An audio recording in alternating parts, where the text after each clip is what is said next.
Nau mai e te raki, nau mai e te tonga, nau mai e te rāwhiti, nau mai e te uru, nau mai rā ki konei ki Waitangi, ki Paihia, ko te ingoa o tēnei whanga ko te pēwhairangi. Ko te pēwhairangi tēnei noho nei hei kāinga mo enei waka, ko enei waka nohea, ko tai katoa mai ki konei. Ki ngā whakataetai Waka Ama Hoiroa āmotu e tūnei ki konei ki te tai Tokerau. E kare mā e nau mai ki tā tātou rehi whakamutunga. Ko te whakamutunga tēnei o ngā rehi e ono mai anō i te tākiritanga o te ata inanahi rehi tuatahi ko Tupu King rao ko Casey Ngātaki. I muri mai tērā ko Tupu King i roto i ngā rehi whai urungi. I muri mai tērā ko ngā rehi taki ono. I tēnei ata nei, i tīmata mai ki ngā wāhine, i roto i ngā waka taki ono. Ko te rehi mua tatatu i tēnei, ko ngā rehi hanumi, mixed open, mixed katoa te nuinga, me etahi o ngā wāhine, engari ka tai mai ki tēnei i te rangi nei, ko ngā tāne e nei, i raro i hoi te tekaumā ono, i raro i hoi te tekaumā iwa, i raro i hoi te rua tekaumā toru, Opens, Masters, Senior Masters, tai hoake nei tātou ka kite i te aranga o te haki, kākā riki, e whero tonu ana i tēnei wānei, whakatata ana ki te rārangi, e tīmata mai ai tēnei rehi, ki tai hoa tātou ka kite i te aranga o te haki, kākā riki. Hono kei te tatari mai i te hōn, te tangi o te hōn rā, te pūtātara rā, kia tīmata ai te rehina nā kua tīmata. Nā, ki taku nei matapai ko nā kapa, ka eke panaku pia i roto i tēnei tūrehi, ko nā hoihoro, ko Peniula, ko nā Buri Boys ānei. Koera nā kapa, kua eke ki te taumata tihi roto i nā tau. Kāre kore, ka eke anō tētahi o rātau ki taua taumata anō i tēnei tau. Hoi anō, a kene pia, ka uru mai te tahi kapa hou, kāre te tino mōhio, inare, kei te kite mai tātou i tēnei wā, aua tīma, kei te arahi te rehi i tēnei wā. We're into our final race, ladies and gentlemen, of our broadcast here in Paihia on the waters of Te Pēwhairangi. We have witnessed some amazing races throughout the course of our coverage, but today, ladies and gentlemen, these are there's a mixed team there, but open men's, and I'm sure there will be some young kōhine also racing in the individuals taihuakene, but at the moment our attention is out there at Te Pēwhairangi, and we have our men's section and under 23s, J16s, J19s, under 23s, Opens, Masters, Senior Masters and Golden Masters. And it's this race that perhaps has the most teams on here. I have 3 pages worth. I kāre anō kia kaute i nā kapa e nari te ahua nei. This is going to be the hardest in terms of competition, in so much that there's lots and lots of teams in each of the divisions, Masters, Senior Masters, even the Golden Masters. Ko nui atu i te kauna kapa i roto i tērā wāhanga. Nō reira, koe nei pia te tino whakataetai o nā whakataetai. E hara, e mea ana koe. Mo te wāhi ki ngā Open Men's, te kaumā iwa rawa ngā kapa kua rehita. Kāre te mohi mehe mea kua tai katoa rātai ki te wai. Tērā etahi kua mate ki te whakataha, ki te whakatarewa rānei o rātai hia kia pakanga ai ki konei. Engari kei konei a akarana ko Team Peniula tērā, te krapu o Haiata, kei konei te krapu o Heimatau. Kei konei horauta, kei konei a mitamitanga, motu eka, ngā hoihoro, pakuranga, rāhui pōkeka, ruamata, te pauheranga, te tai o aorere, te toki, TWP, me tūnui ko te wāhi kaunua tēnei ki ngā Open Men's, me taku titiro ki wahora, ki taku mōhio ko ngā hoihoro tēnā, Canoe and Herbert, ko te kapa tēnei no ngā hoihoro, Black Broncos, Open rānei, Hot Black rānei, Hot White rānei, ngari tō rātou ingoa kia hau ko Herbert's on tour. POCC, that's another team to be watching out for in this one. Rātou katoa POCC, mā Peniola Buri Boys, nā hoihoro. Koera nā tino kapa i roto i nātou, and we're seeing already the difference in strokes. So the boys have come out with a strong start, and they have they've already transitioned into their stroke. You can see different styles going on, the longer stroke and the shorter stroke, depending on what works for the team. The time is our young boys here. With their 2 Junior 19 men's team out here from the Cook Islands, Te Tumu from Ngā Hoihoro as well, and Black Broncos. The W6 Open Men's we've spoken about, W6 Master Men, there's 15 crews out there, some from Akarana, Fire and Ice, Heimatau, Hoiaroha, Mangawhai, Manukau, Red and Black, Mitamitanga, PCKC, no Pōneke, no Porirua, Tāki Timu Taranaki, Te Toki, TWP, me tū tangiora ko koenei ngā kapa Master Men's kei tēnei rehi, te rehi whakamutunga. Senior Master Men's, Akarana anō, Haiata, Hoiaroha, Mana, Wakamanu, Parihaka, Ruamata, Tāki Timu Taniwha, Taupo Waka Ama Tūranga Waiwai Waitaha, nā mō ngā Senior Master Men, te kauma whā ngā kapa kei konei, Golden Masters, te kauma rua, Masters 70, rua ngā kapa, nā ko ngā Masters 70 he pakeke ake tērā I te whiti te kau. Nō reira, e mātakitaki mai ana koutou I tēnei wā, who might be leading, I think, Peato's predictions are on the ball. We have, he tēnei, Buri Boys? The Buri Boys, nā Buri Boys. Buri Boys kei mua, me te aha, there's that notorious yellow puakea, waka out there. We've been giving some detail with regards to the different waka, with regards to the different paddles out there, the preparation, nutritional side, the coaching side as well. But something that seems to resonate well with this whakataita is those puakea waka. They seem to be gliding quite nicely on these conditions here in Aotearoa. Outside of their puakea waka, we have your mahi-mahi and some whaiva'a waka. But I think that's Taranaki there in the yellow, ki taku nei mōhio. We've also got some good, strong competition up from the South Island. You got to watch out for those South Islanders. They they just pip you out of nowhere, those ones. They do the hard yards, hakua makariri rawa I te wā o te hotoke. Ka puta mai I te raumati, watch out. And was that pure OCC outside of them? Tino kite I ēnei kapa, but hard to see from our drone shots. We might have to wait until we cross to Jamil and get and identify exactly who these teams are that we have in the lead at the moment. We're still in the mosh pit here of our race, but I can see the yellow from Heimatau. I don't know if the black shirts there are Taniwha. Kareko. Someone told all these kai hoi to come in mufti today, so it's a bit hard to identify who's who. Yeah, and some of them bring out these new shirts for these competitions too, so until we see their faces and recognise someone. It's definitely Waka Manu. Rā, Waka Manu, roto I te whero. I'm guessing this white and blue might be a bit of a hoi aroha.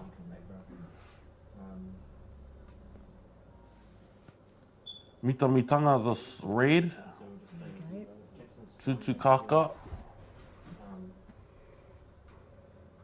So the kind of locals, te rohe o te tai Tokerau nei.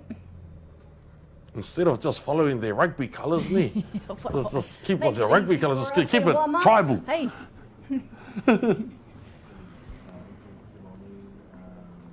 Hi, for those of you who have just tuned in, we are in our 6th and final race of our broadcast here at the Waka Ama Long Distance Championships here in Paihia. Now, this course is a gnarly course. It's shaped like a box.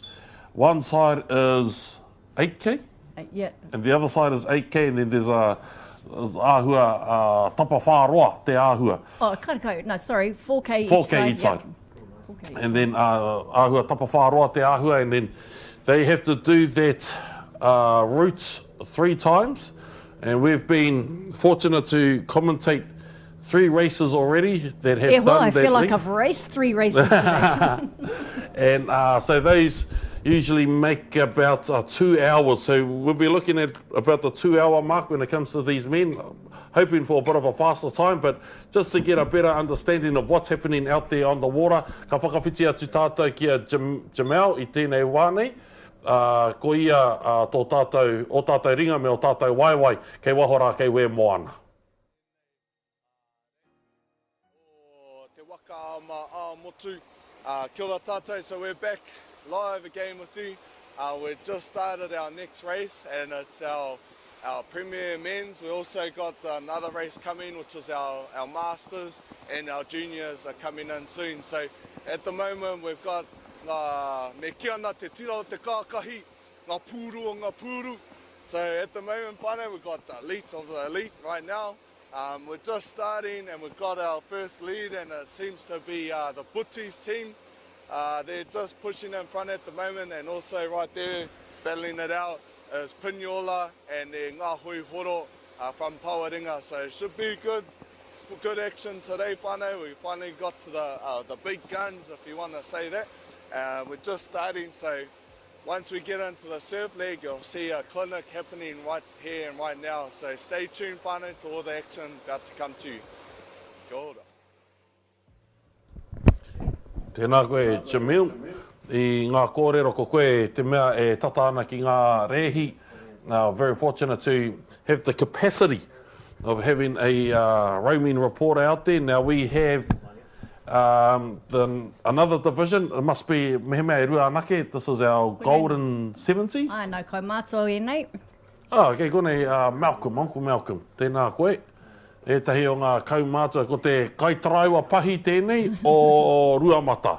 Oh, What in the muru are you doing here? Tēnā driving koe. buses and driving waka. Ai.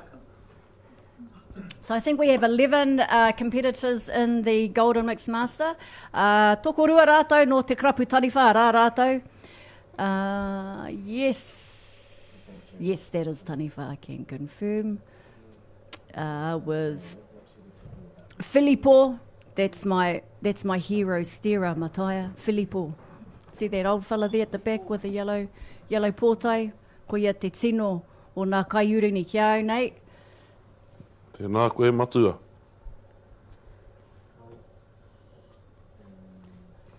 And now, these fellas might be doing a shorter distance. Ki taku nei mōhio e rua noiho nā wā, ka huri rauna i te tapa whā nei. So 16k for our Golden Masters, while the rest of the teams do three loops around our course. He kōhuru hoki tērā i o tātou kaumātua, ka toru rawa hurihanga. Nō reira, mihi ana ki te hunga whakaaro nui ki a rātou. They've got nothing more to prove. They just want to get out there and get those pūkahukahu, get those lungs going, participate in a beautiful kaupapa like this.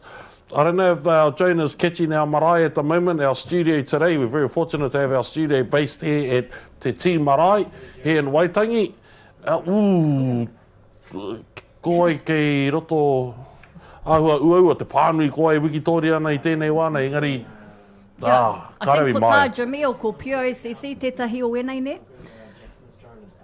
Koe atu. I think Pure OCC are winning at the moment based on their attire. I've seen that before at a sprint nationals, but behind them, yellow, it might actually be Pineula, but not bold enough or courageous enough to say who's who at the moment or put some money on them, but to my understanding, it's Pure OCC. Trying to get a set of younger eyes on there. So try Mahu and e te pātai mai kia hau. identify Mahu e te pātai mai kia hau. try and identify our paddlers. Oh, what a poraru carnage. katoa. Nā ko taniwha tērā. And there's the... Oh, no. nei. Koe nei te timatanga. Koe he timatanga? This is the beginning of the race, ne? Woody Boys and Peniola. And the Herberts. Okay, so that's who we've got at the front there.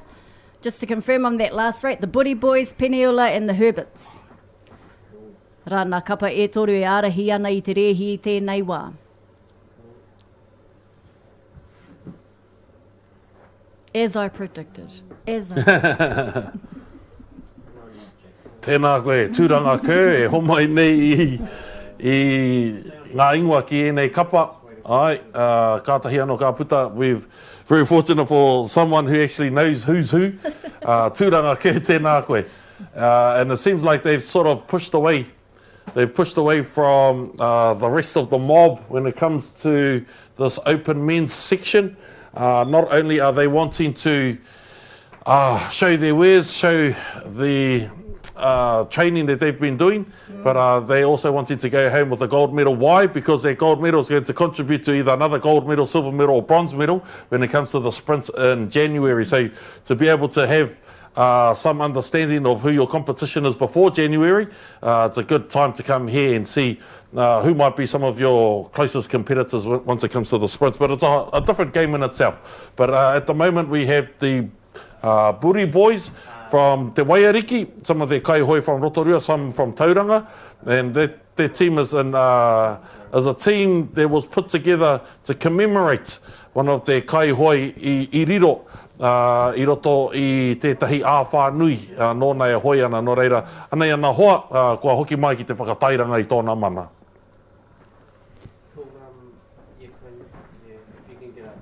These ones still off to a good start here. So what we're seeing here is a fast start out. So these waka are getting themselves out in front of the carnage, in front of the rest of the waka, and then easing into their stroke. And I wanted to take a moment to just appreciate ara. So, sorry, just getting confirmation from koutou mai e mātakitaki mai nā kowai. Buri boys and the blue and white waka, Herbert's white waka with the green ama, and Pineula the yellow waka. Tino pai, tēnā koe.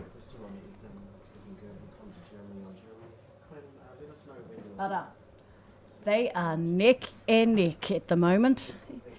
Just take a look at these strokes here, so you can see Pineula are doing a little he hano te ingoa taua hoira, He ranga. He hūti ki ngā tahiti ana. Nōna koena. Etia, e ranga. What they're going to be wanting to do there is pull away from the other so they can relax into their mahi. Here's our Golden Master men. Senior Masters. Ko te koroua hoki o taku tama, kei te hoi te rangi nei, kia kaha koronoro. Me taku karanga pāpā, kei te tūri tuatoru, hotu roa kē. Ka pai pāpā.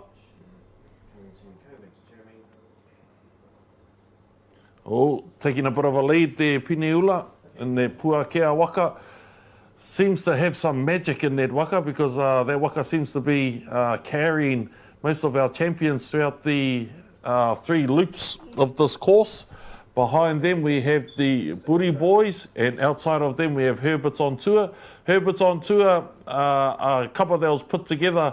I think originally it was the brothers, the Aaron Herbert, Bo Herbert, John Herbert, and some of their tamariki. Now it's been carried by the tamariki of Bo Herbert. You have Sean Herbert, Conan Herbert, and some other nephews.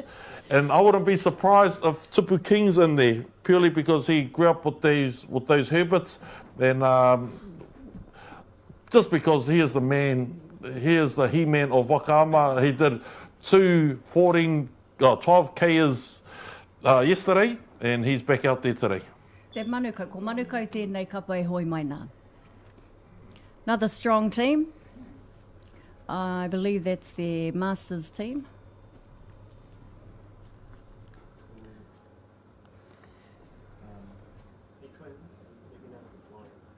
Another team coming up behind there in the black with the fastest stroke. On the far there in the black are our taniwha, Frano Bodika, stroking that team. Behind him Paddy, Don, Ben Fino, the coach, steering taniwha. Uthance in number 5 and Nick in number 4. On the other side of them, Tūrana Waiwai. On this side here, that's a well-known shirt. We've seen that shirt a lot today, that pinky shirt.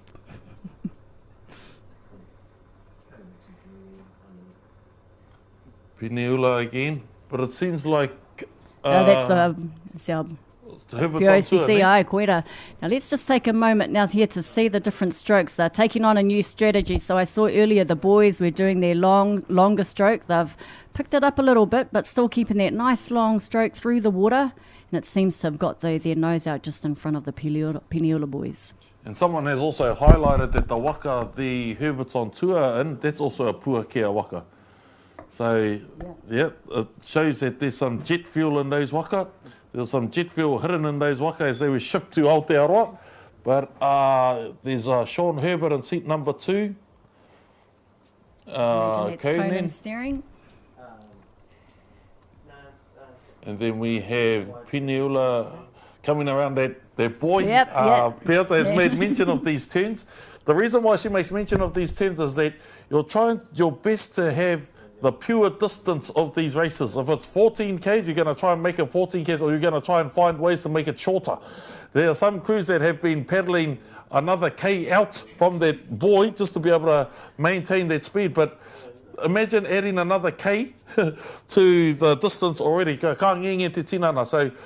we see that these men are trying to conserve as much energy as possible, using wit, using strategy, just to make this race that much easier for them. Now, as they do the lateral run, the steerer will be trying to think and trying to read the ripples happening in the ocean. So when they do that last leg home, they can conserve as much energy as possible and catch as much waves as possible. At the moment we see these mahi waka. Right up until about year 2000, there were waka called 1990s, and I hardly see those waka anymore. About 2000 onwards, the mahi have come through. We're in 2022 at the moment. There might be some opportunity here for your waka manufacturers to carefully analyse what works with these puakea waka so we can manufacture Māori or Aotearoa equivalent to them. Otherwise, we're going to have to ship all these W6s to Aotearoa as we have with the whai ba'a. But here is a clear indication on how many kaihoi there are at our nationals this year. And it's a great testament to the growth of our sport, as Peata has mentioned earlier. Koe nei te hākina e whanake tere nei I Aotearoa, anei te hua. We can see here the teams are starting to spread out a bit now in their first leg. The lead team's going around that first buoy. I'm sure they'll be close to approaching the second buoy by now, and using all their paddlers to get around that turn as fast and efficiently as possible. So we saw that Peniula brought in their stroke to assist with the turn. I roto I te kapa o ngā Herbert's POCC ki tā tātou nei whakapono ko tupu tērā kai te tūrana tuatahi ko Sean, Steve, Aaron, Rutene and Conan in the steerer's seat. Nei ki te I tēnei wā, taua kapa. Hoi anō, kua hoki ki mua a Peniula. Nei ko tēnei kapa e whai mai nei ko ngā Buri Boys, kia tūpato I ngā Buri Boys. I don't know who that is, but that's a great shot. Pono.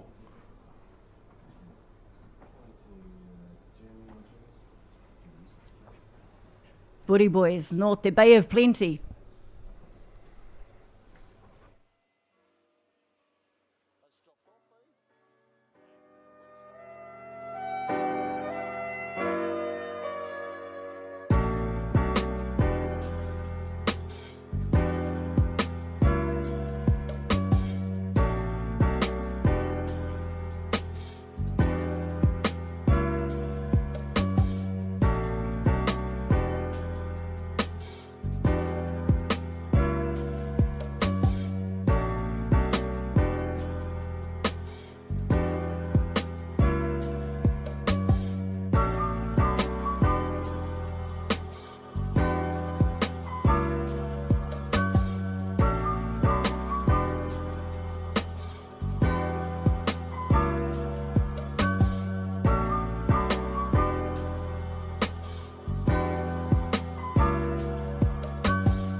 We're competing in the Waka Ama Long Distance Nationals 2022 up here in Waitangi. And who are you fellas representing?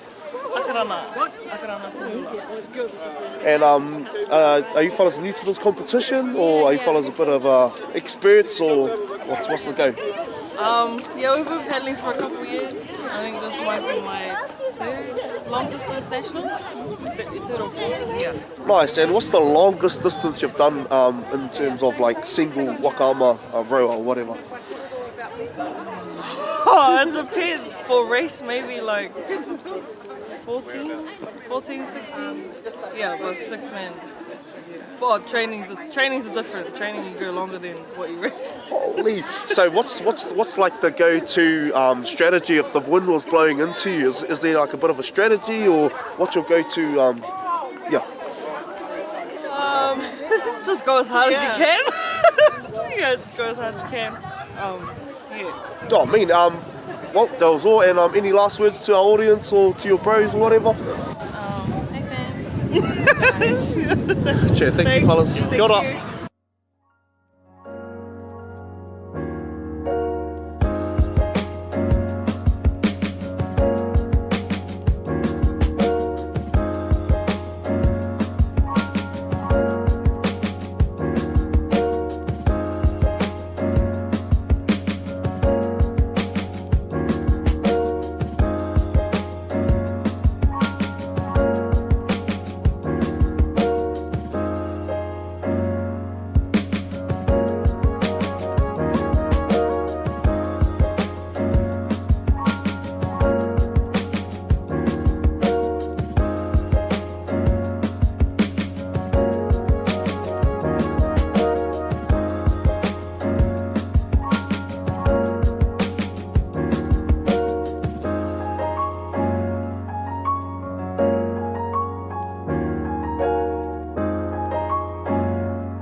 As you can see, we're starting to have a few lead changes. We started with Butties and it went to Herbert's on tour. Now it's changed the game back to Pinula, but it's a close race. We've got a Pinula and Herbert's going neck to neck.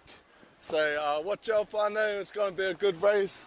Nice and close between all these teams. They're showing the clinic and everyone's trying to strategize right now on which way to go, which line is best, and trying to hold their canoe in the right place at the right time.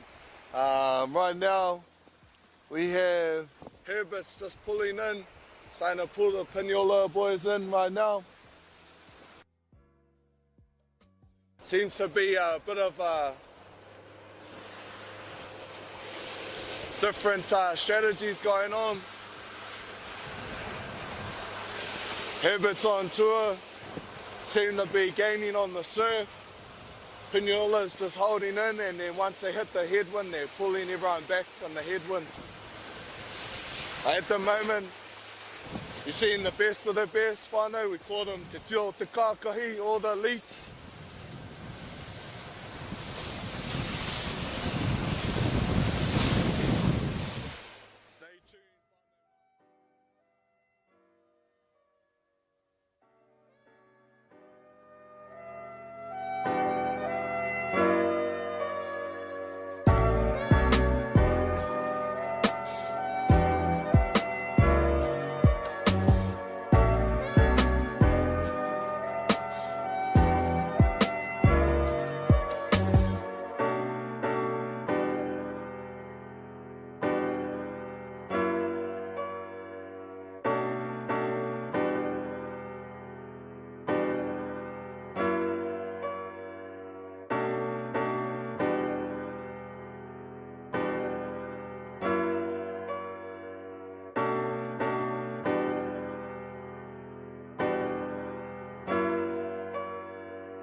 And isn't this some beautiful paddling that we're watching going on here between Peniula and our POCC boys as they ride the waves and making the most of the conditions out there on the waters. We have Tupu here at the front stroking our team in the white waka. Our Tahitian boys, Noha Ari'i might be there in seat 1. With Peniula, Paura McGrath steering, Paura steering them there. Paura Monk, motaku here, Paura Monk there in the steerers. Noha Ari'i, Michelle, Tere Simon in seat 5, and Jono Smith representing Peniula in the open men's division. And they're doing a beautiful job here of riding the waves. I think they're on the leg, this is the last leg of round 2 that they're on now. So with an incoming tide, this is going to be where they want to maximise this run, and that they are doing very well. I had to give some context to this Peniula run at the moment. Their stroker, he Tahiti, and Tupu King, obvious. Oh, wow, the speed. They're on the lip of that swell. It's going to be a bit of a tau tutu, bit of a to and fro between Peniula and Herbert's on tour about who catches a wave, where a swell comes from, trying to capitalise on the speed the elements will be providing. Tupu's just picked their pace up a little bit. They want to make that swell just to catch up to Peniula. And again, these are those puakea waka. And just to add a bit more spice to the kaupapa, Tupu King has had experience in the sixes, not only here in Aotearoa, but in Hawaii and Tahiti. So he knows what it takes to become a champion. He knows what it takes to win. On top of that, you have Noho Ari'i, who's actually from Tahiti, and he's stroking the Peniula boys. And I think they've just caught another wave. It shows the experience of their steerer, Paura Monk, and Noho Ari'i knowing how to read how the waka flows in the water. When he feels the back end of the waka lift, he also lifts that pace. At the moment, they're about a waka length ahead, or maybe 2 in front of Herbert's on tour at the moment. And it seems like Buri boys are a little further back. Ko Herbert's on tour rānei, ko hot black rānei. E rua nā kapa e mō ngā hoi horo, ko hot black and hot white. Ki taku nei whakapono ko hot black team work? Yeah, well they still rock that old school yes, shirt do. of the Herbert's on tour, so we're going to run with the Herbert's on tour. I don't know what your fella's name is in this race. We're going to go with the original ingoa. Pura te ingoa e mōhio whānuitia.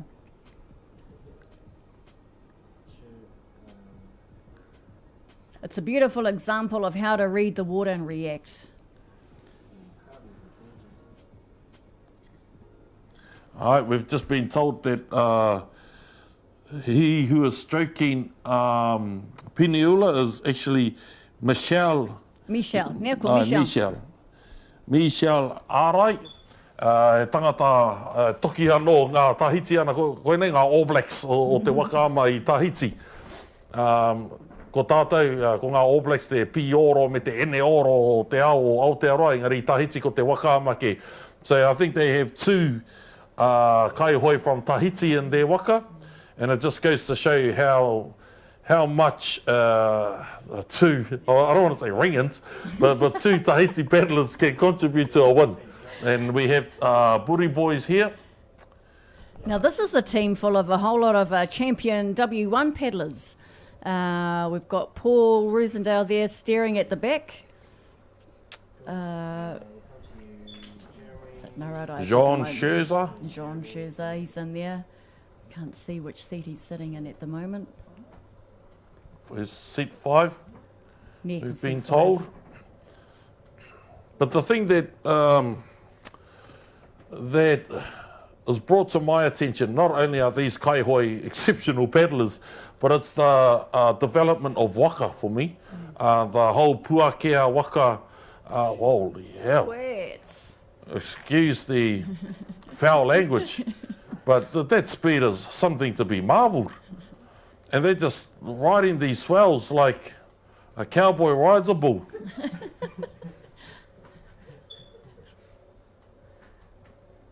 Michelle Arai. Smashing it. Outside of them, Herbert's on tour. Kia aroha mai ka are mātai te mohio ki tō koutou ingoa I tēnei rehe, but you'll always be Herbert's on tour to me. Ko te hot pango. Hot pango. Hot pango. Wow, we've Te just wera been told. pango. We've just been told that these puakea, they weigh about 70 kgs. Usually a mahi is at least 100 and something. Well, that's 1.5 of me. Wow. That's how heavy that waka is. You chop off my arms and we're about that weight. Oh, that's flying. That is absolutely Koina te flying. taumaho tō ringa ringa mata. That's flying. Those waka are flying. That should be illegal. But it's not. Here we are, watching this race unfold in these 70 kg puakea boats. But again, you know, having to adjust the type of stroke that they're doing in comparison to the mahi, which we could see earlier. It's a lot harder to pull those waka, which I think are more about 120 kgs. The Titanic. Paddling Titanics out there, and then paddling these 70 kg puakea waka. And they are that light. We've been able to carry them down there on the waka. Hot white, a Conan mark. Hot white, kawako hot black. Okay, so just to clarify, the team here beside Pene Ula, Ngā Hoi Horo, hot white. That's the team that Bataia keeps referring to as the Booty Boys. Or not Korogona Booty Boys, the Herbert's on tour. Herbert's on tour. Ona hot whites. And I think their other team in the same division, Hot Black, who I think are wearing the black T-shirts. But they're not up here at the front at this stage. And as you can see, the Peniola boys really capitalised on those waves coming in, and that's a good 100 metres in between the two teams now. As they approach the... they're coming into their last leg now. So these two leading teams here coming up to their last lap of the 8K course to complete their 24K race. And I actually think they might just catch up with the tail end of the other teams that we can see there around the other side.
finishing their last leg, and they're pushing hard, showing us a little of their skill, how to surf.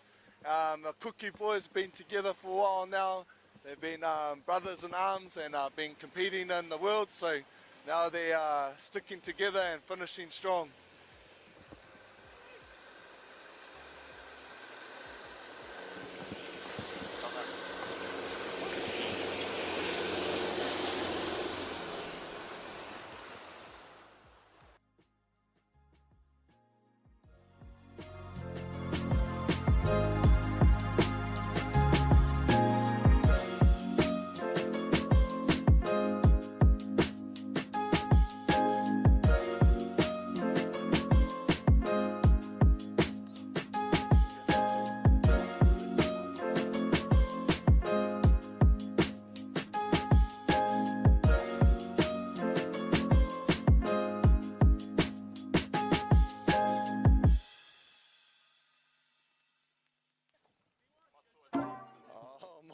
Jackson. Hey bro, chuck that in.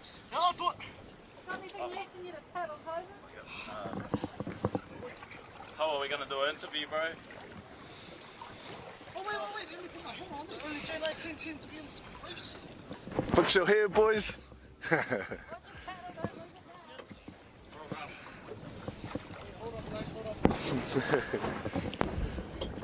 Okay guys, make sure your photo ready.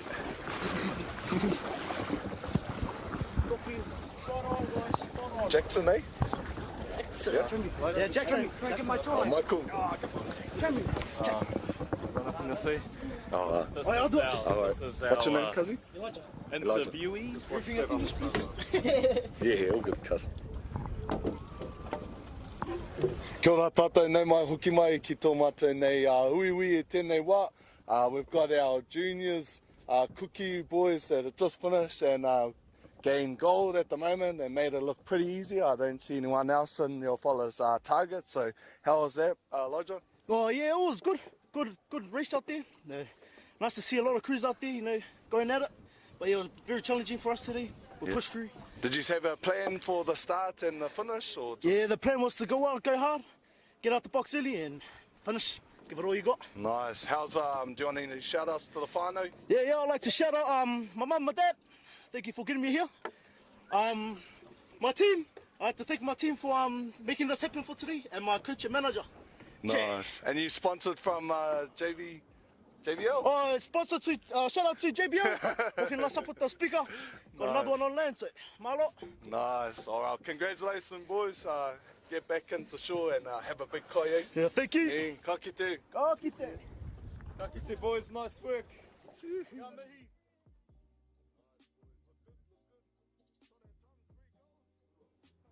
See, we're seeing a common theme here, Mataya. The music seems to be what's assisting our paddlers win these races today.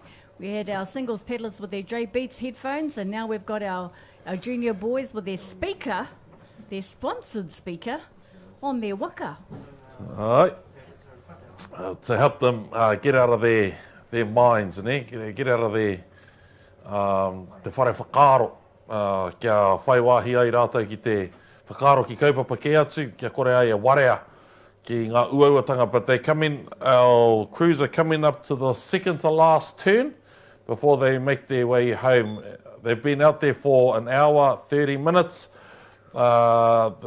We've seen the wit and the intelligence of some of these, the water intelligence of some of these kai urungi, knowing when to put pressure on, knowing when to up that rate, and knowing when to leverage of some environmental elements to make the job easier for them, meaning for their kai urungi or their steerer to tell the crew when they're about to be picked up by a swell, or purely relying upon their kai hoi, particularly their stroker, on knowing when the waka rises, when to up that pace, and to have the support of the other 5 kai hoi to propel their waka forward. And as I said earlier, they've moved into the second to last turn, one more turn, and the assistance they will have behind them is the tide coming in, is the wind behind them, and it's the excitement and adrenaline to get them home. At the moment, we can see one of those crews in their puakea waka again.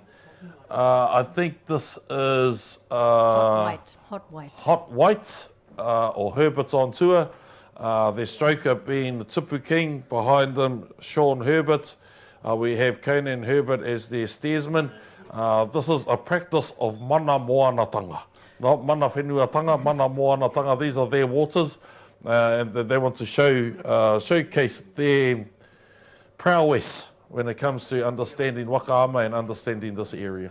I think what we've seen here, Matai, is a good example of going with your team's strengths. So the last time we saw Peniola and the Herberts on tour in these pictures, Peniola were actually in front, and that was on that leg, that last leg coming down. So they obviously maximise that downwind a bit and good on the downwind. However, our Ngā Hoi Horo boys, stronger there into the headwind and made lots of gains and have surpassed the Peniola team. The trick now, they are coming onto their last leg, will be can they hold it? Because now, do they have enough of a lead to keep those Peniola boys back there in second? Because this is when they're going to come forward again. We'll see them capitalise on this.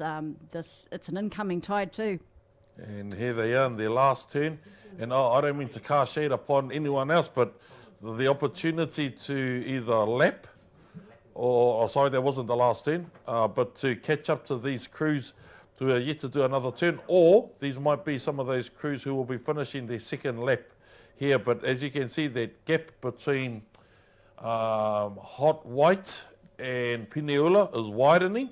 But as Piata mentioned earlier, the strength of Peniola with that downwind, with the wind behind them, and with the tide coming in, this is going to be a race and a half e te whānau.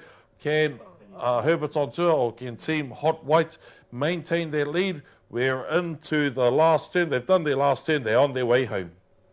Yeah, and kia mahara tātou, there's 3 divisions, or 4 divisions actually, that we're seeing here. So we're talking about Peniola and Hot White here at the front, but they're actually only part of one division, the Opens division. We have Masters, Senior Masters, and Golden Masters also paddling behind them, which they may just lap, as Matthias said. There you see Peniola picking up the pace, and here we go. Here they go, riding those waves and using that downwind, probably already making gains, but not to dismiss Ngā Hoi Horo boys, because they too understand how to use these waters, but that strength with the Peniola is in this leg here.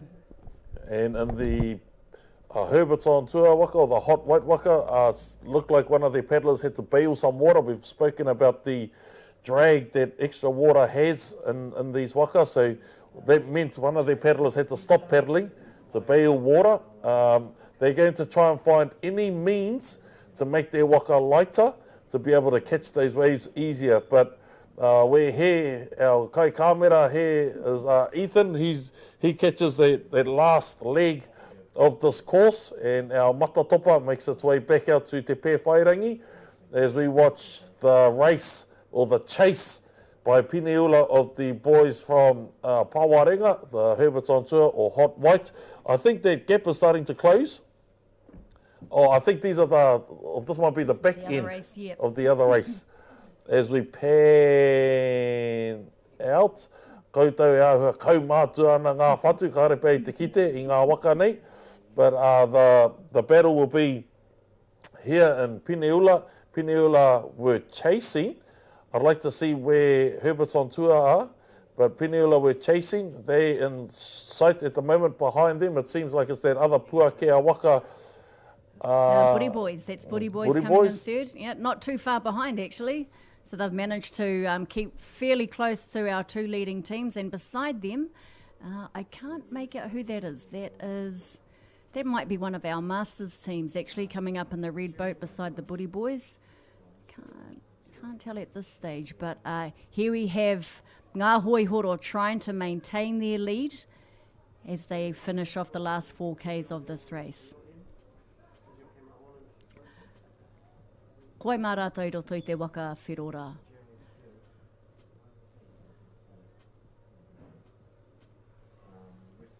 You can see a change of pace here. These are mahi-mahi. This must be some of the others in this race, obviously. Yeah. The hint to us on who is leading these type of waka, these puakea waka. Herbert's on tour, still in the lead. Hot White is still in the lead, but we'll wait for our shot by our kai kamera Ethan to be able to see how far behind Piniula are with their steersman Paura Monk, Michelle Arai, who's stroking them at the moment. You can see that this pace is starting to pick up a little bit more. It's one of those cases of now or never. There's no training tomorrow, there's no other race tomorrow, so we may as well exhaust any last bit of energy. And you really don't want to be known as one of those ones who gave up at the end. So by all means, they're grinding their teeth. They're finding something deep within their puku to get them across their line. And they, by all means, I think they're drawing that valley a little bit closer and they're catching up to Herbert's on tour. We'll wait and see how far behind they are or how close they are to Hot White or Herbert's on tour. They are certainly closing that gap and quite fast. So if Herbert's on tour don't maintain, they've still got another 3 Ks at least to go yet before they get to that finish line. You can see there 3 is bailing again, so they're taking on some water, which is not ideal. But they have lapped one of the other boats there in the other divisions. Not sure, perhaps the Golden.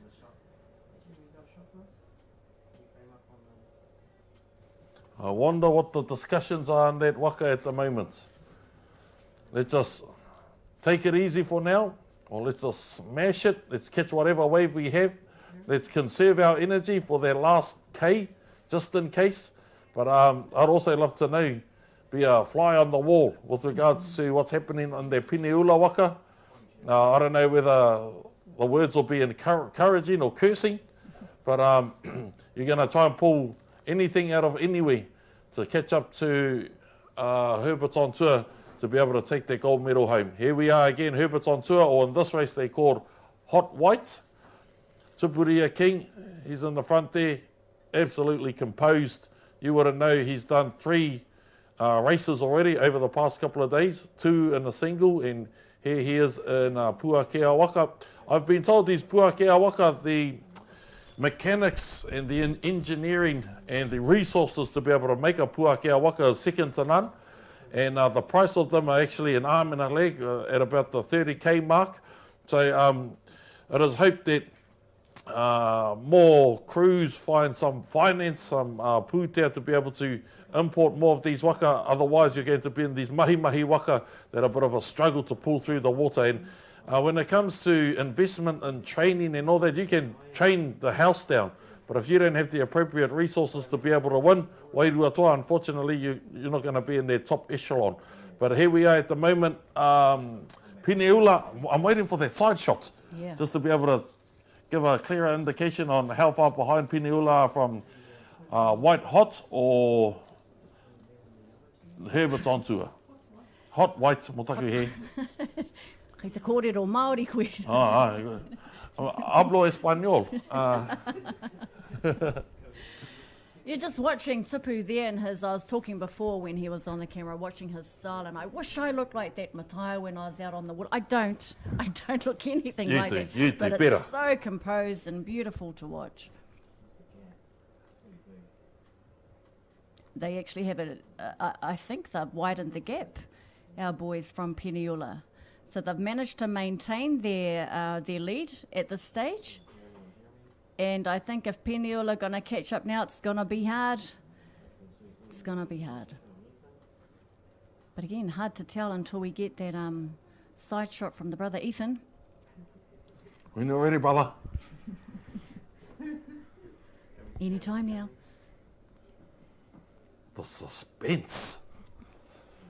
They're picking their pace up a little bit more, starting to look like a bit of a 1,500 metre race at the Nationals. The pace, I mean, this is not one of those sort of paces you want to maintain for an hour, 45 minutes. So obviously they can either feel the pressure or they know what's required to make it to the end. This is in terms of the pace, this is quite high, and they seem to be able to maintain it. He tohu no te pai o ngā pūkahukahu.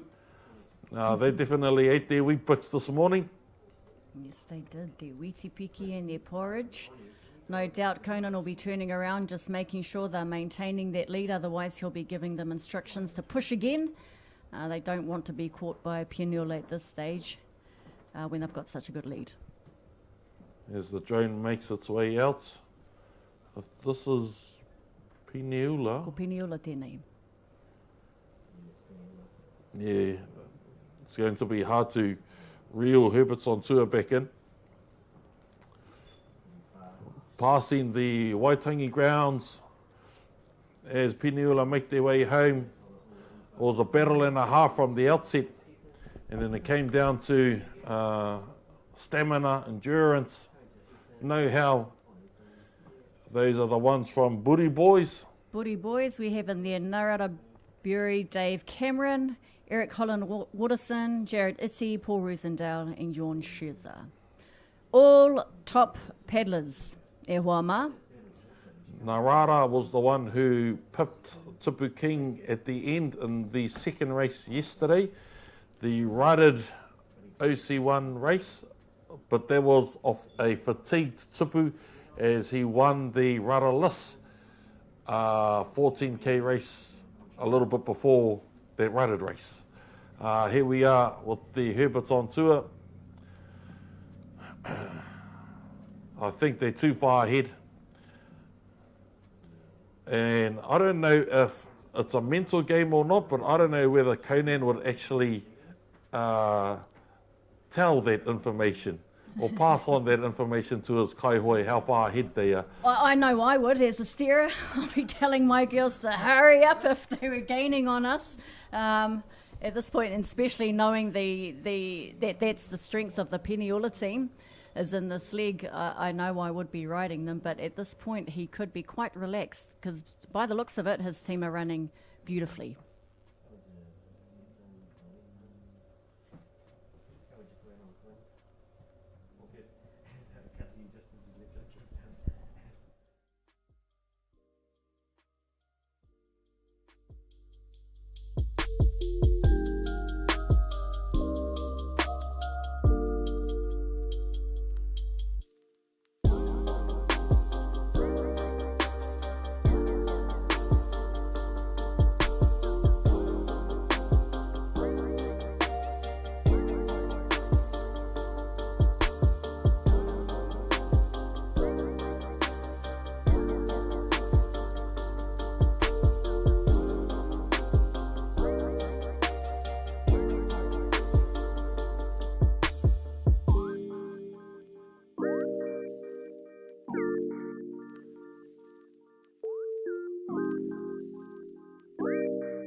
Anei tātou e whakatata nei ki te rārangi whakamutunga. This is the finishing line, ladies and gentlemen, as Herbert's on tour. White hot. White hot? Hot white. As I said, just keep it with Herbert's on tour. Our champions for 2022, e kare mai he and pai here. Herbert's on tour, the champions over 22 to 24 kilometre race. 26k 26. 26k race. Well done, boys. Yes, the reasons Matai is getting that mixed up because he's thinking in Māori terms, which you'd go white hot. Aye. Koina te raru ne. The adjective comes after the aye. Hot white. Taking out the competition. Not far behind the medal. So that was at 1:47. I didn't catch the seconds there, but not even a minute after. Here come Peniola now. In second place. Back-to-back champions it is too for Ngā Hoi Horo Hot White. So second year in a row. And let's cross now to Jamil, who's talking to the boys. When you're ready, bro. Ka pai nau mai hoki mai ki tēnei pāpāho whānau, ke konei te tiro o te kākahi, te pūru o ngā pūru, ngā tāne, i tēnei wā i Wikitoria, i te metara kaura, ke konei au, i te taho a Rūtene, Gable, peana tērā Rūtene? E pai mutunga e mara, pai mutunga. Yeah. E oho mauri ana koe i tēnei wā? Ai, he tino rei hi e hoa. Hari te mea he māmā, i reira te tīmara o Penula. E tahi wā i mua i a mātou, e tahi wā i tō mātou fiore.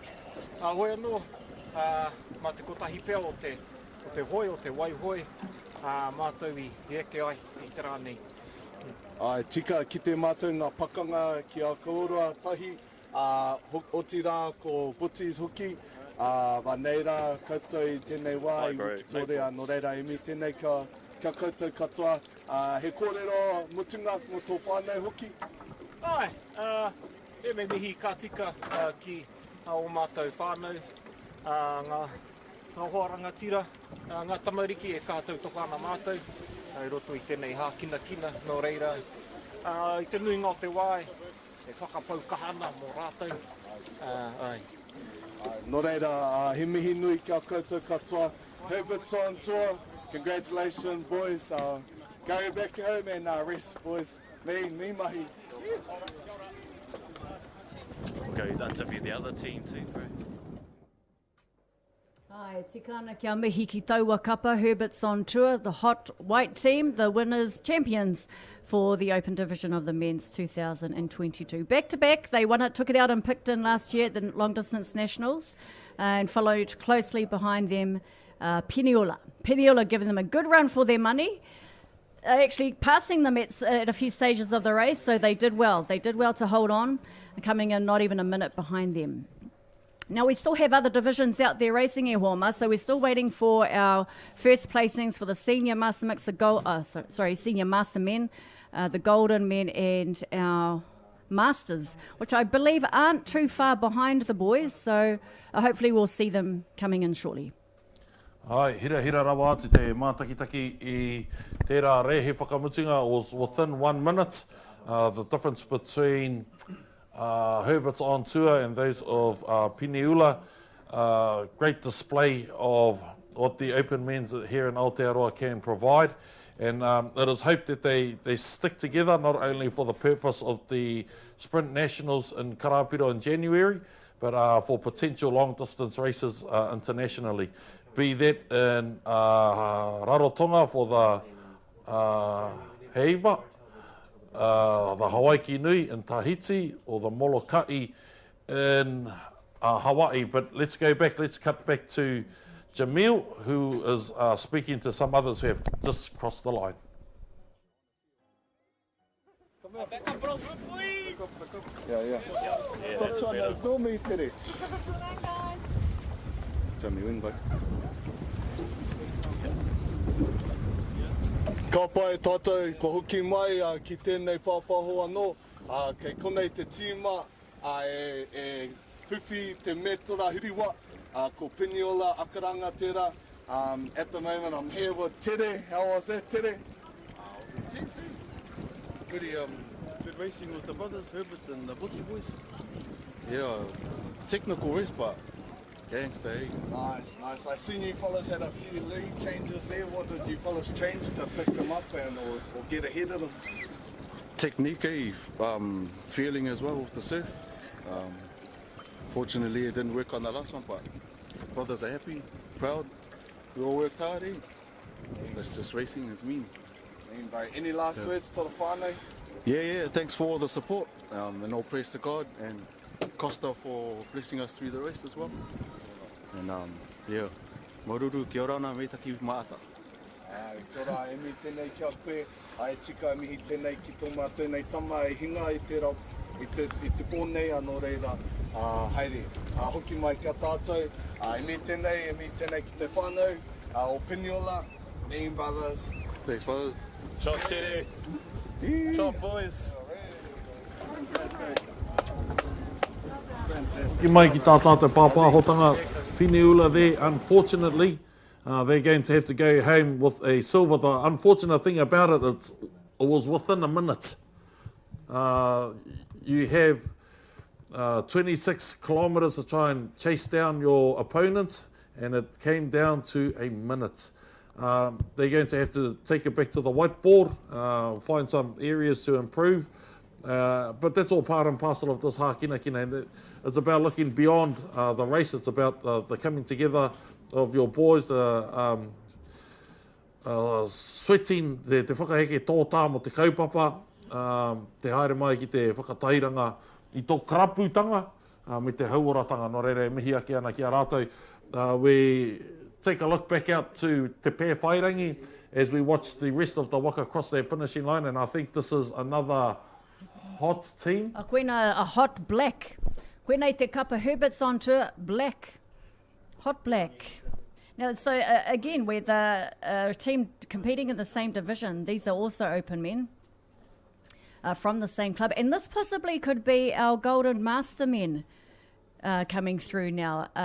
We're still waiting to see if we can see who's coming first in that division. Mataya's filming me while I'm making funny faces that you can't see at the moment, or you can now. But yeah, I believe so. It's Ngāhoi Horo that had two teams in the same division racing against each other, as well as, now I did mark this, Taniwha have two teams in the Golden Master Men's division racing each other, and Manukau, Outrigger, Master Men, have two teams, Waka Manu Black and Waka Manu Red, racing each other in the same division. I think at the end of the day, all these men, by the looks of it, will just be happy to get to the end. Ai, kia moko whiti ake anō tātou. Let's cross back over to Jamil. Ka kōrero ai ki te hunga, e tata ana ki ai i tēnei wā.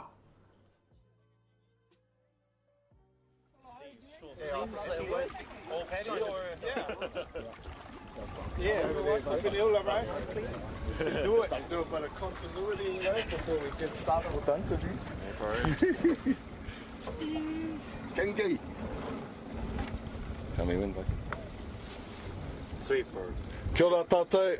We're back with our master men at the moment, and our first place gold medalist here right now is Kingi, and he's, how was that, bro?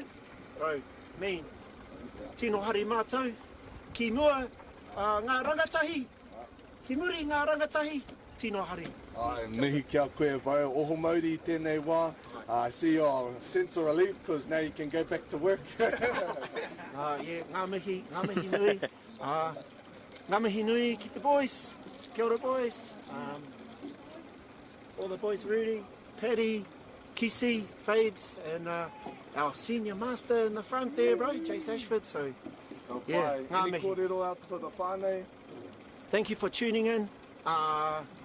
Really awesome to see everybody after the Mate Karuna, the phase, and lovely to be here and just, yeah, ngā mihi, yeah, kia ora, kia ora, kia ora. Awesome.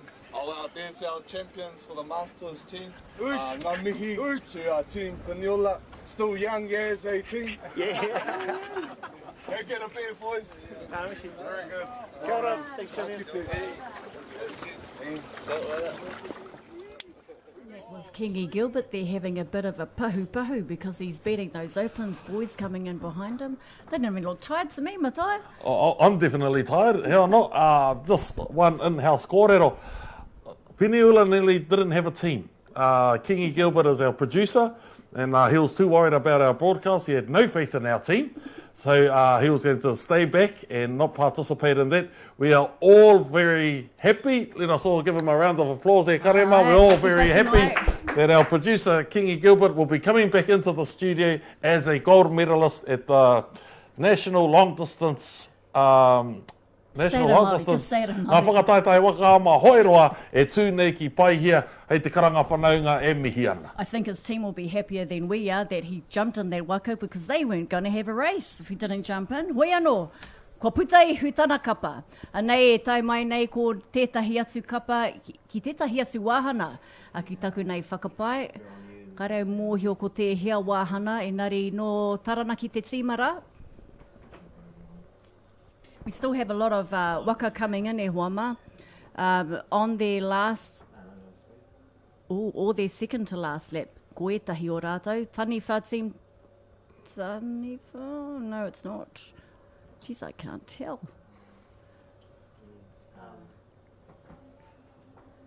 No, this is not.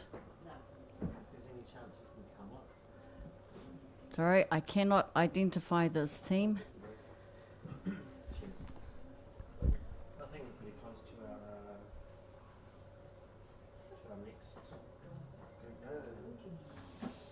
Ai, ahua, ua te kite ko ai tēnei kapa. Nā te nui o ngā momo kara i tōna tikanga, ko tahi ana ki te kara kia pai ai tā mātou. Pānui for us to be able to tell who these crews are.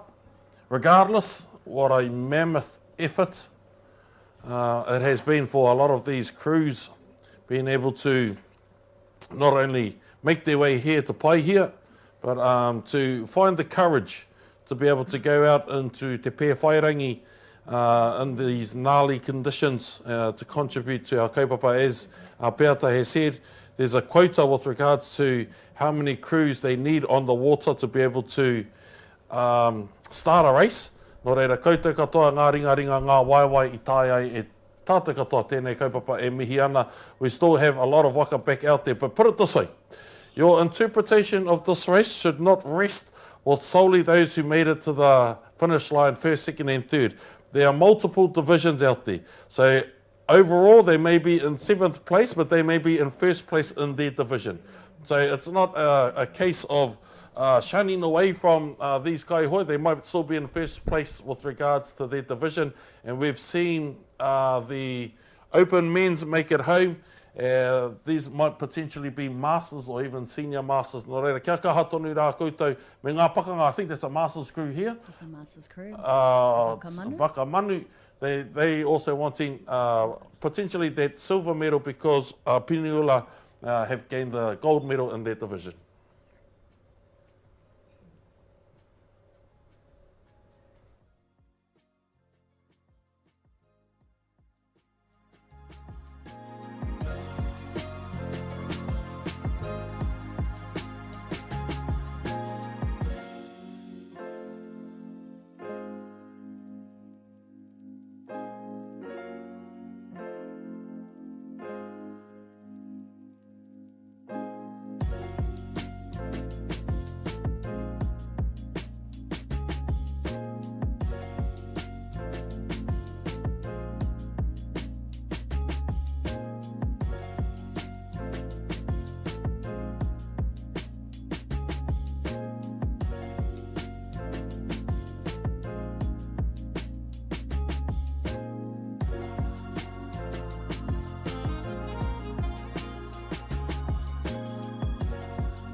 gonna speak for us. You Papa Māori.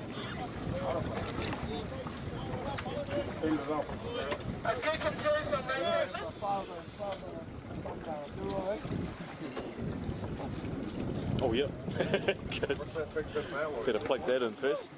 About it, Face. Wipe the snot off your face, Papa. My face or at the back? Kia ora tātou, ka hoki mai tātou, ko ngā toa, o ngā toa. So here we've got our Senior Masters gold medalists. I'm here with Papa Māori Tere. How are you, Papa Māori? How was that? That was hard, eh? You know, after having 2 races yesterday and this one, oh man, that was hard. Yeah. But it's a good feeling.